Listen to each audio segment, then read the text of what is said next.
there! How are you doing? It's been some time. After 7 months, I'm back playing Fortnite, but in that time, a lot has happened. So I'm gonna try my best to recap the Chapter 6 story in about 10 minutes, ready for the live event tomorrow, or today, or yesterday, or whenever you watched it. I'm ADAMARU. It's good to see you again. Let's do this.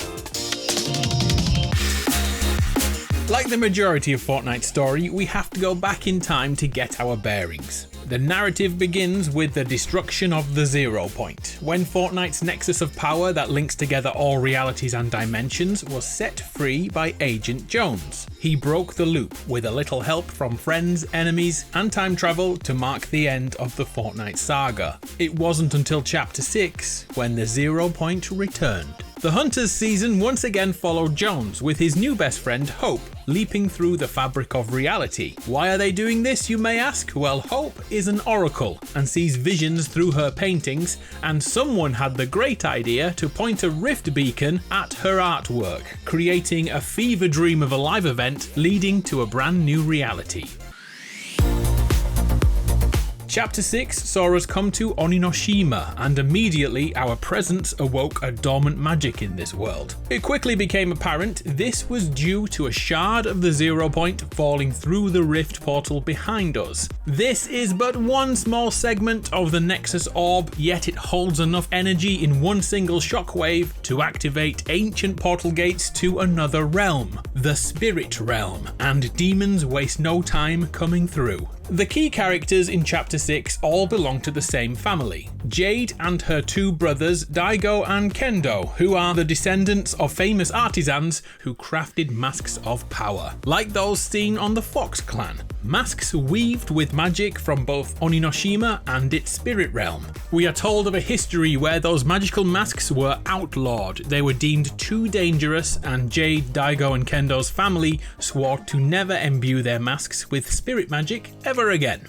Of course, one of the kids broke that vow, and it was Daigo, who began crafting masks once again, and even went so far as to fix broken masks from history, extremely powerful ones. Daigo had an unhealthy obsession with the dark arts and dark magic in general. At the same time, we find out that Jade has been studying the gateways to the spirit realm and was cursed by the demons within. So, big bro Daigo made her a mask to keep her protected.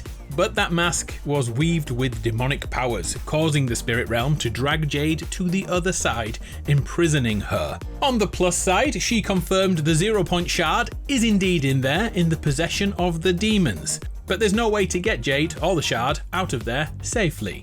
Or is there? Our heroes used the debris from the 0 point crash landing to craft a set of blades, known as the Splinter Blades, and then Daigo combined the most powerful demonic masks he had in his possession and found a way to pull Jade free. Well, almost. Shogun X, the leader of the demonic forces, ventured back into this realm and ripped the mask from Daigo's face, leading to a monumental fight scene. Daigo looked beaten, but thanks to the splinter blades forged from the 0 point, he pried victory from the jaws of defeat, reversing the damage done by Shogun X and the demons, and saving little sister Jade. And not only Jade, as the Night Rose, a prominent boss fight in Season 1, was also freed from her shackles. She was being forced to fight by an unseen puppet master. We assumed that was Shogun X, but moments after defeating him, we are told by Jade that a darker presence is the real demon leader plotting from the spirit realm. With that info dump out of the way, Fortnite being Fortnite changed direction completely as gold spewed out of the spirit gate and the season of the Lawless began. This story followed a greedy crime boss known as Fletcher Kane and his obsession with power, money and control. His biggest desire was a bounty put on the head of Midas, or rather the golden hands of Midas, and it is confirmed that this is the very same Greek god that we freed from Zeus's clutches in Chapter 5, because everything is connected. Fletcher Kane and Daigo formed an alliance, with Daigo making masks for Kane's troops in return for funding his aim to go into the spirit realm to claim the 0 point shard. It's heavily implied that both parties are planning to double cross the other one at the last moment. Yet the alliance stayed strong enough for long enough for Daigo to run straight into the spirit realm. Alas, we were sidetracked by a mini Star Wars season at this point and waited for news on Daigo's adventure. And then it happened. Daigo was consumed by the darkness and became another puppet for the demons to control, corrupted like the ancient stories told in the very first week of the chapter. Daigo, now known as the Mask Maker, returned to the island with demonic intent, his body disfigured by the trauma of the spirit realm. Daigo now sits in prayer, summoning something through a spirit gate under his temple. Something so big, it takes weeks and weeks for this to occur. Meanwhile, spires, monoliths, and decaying rock began to engulf the rest of the island. Hope and Jones were helpless. They needed heroes. And in Season 3, we got them.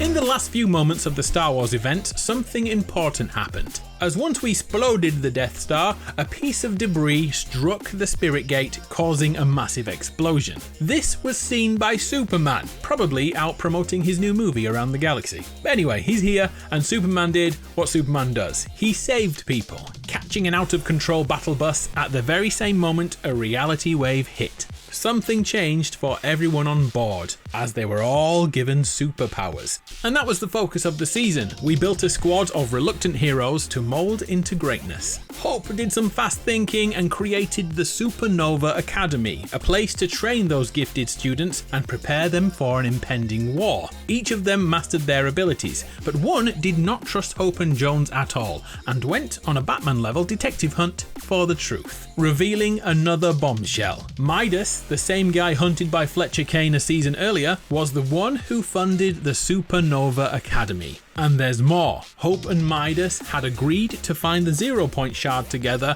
and then to store it in a place we all know very well, the Vault. A portal in Utopia City showed the destination, and Midas himself exited the vault long enough to admit it all. He even acknowledges how untrustworthy he is. In the live event, we will face off with Daigo and the Dark Presence. Hopefully we'll find the 0 Point shard and then secure it in the vault. Easy, right? Yet there is still one more thing to consider, because the vault we are shown was destroyed many years ago. Most of us were there, from its excavation under the Loot Lake waters, to its destruction, to its reformation, and to its annihilation. This is either a brand new vault, or time travel is once again here in Fortnite. I started this video of Jones jumping through time itself to change our past. The original event was also the end event, and it looks like it's happening all over again. In Fortnite OG, we've just witnessed the rocket event from 2018, a perfect recreation.